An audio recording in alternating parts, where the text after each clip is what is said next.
দেখেন বাড়ির ভিতরে এবং বাইরে। এ বুটটা কই পাইছিস?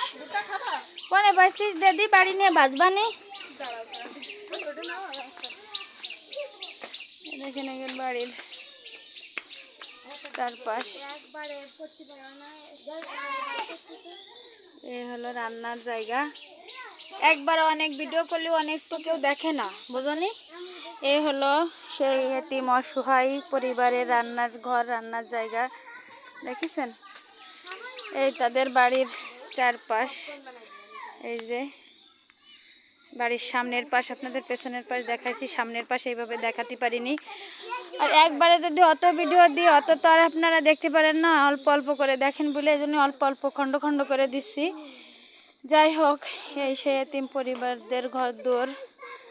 আপনারা সামনের পাশে যে দেখেন, আপনারা সবাই একটুখানি সহযোগিতা করেন, বেশি না পারলেও অল্প সহযোগিতা করেন। অবশ্যই তারা হয়তো বা এই সহযোগিতায় উঠে যেতে পারে, সেভাবে আপনারা সাহায্য করেন আশা করি।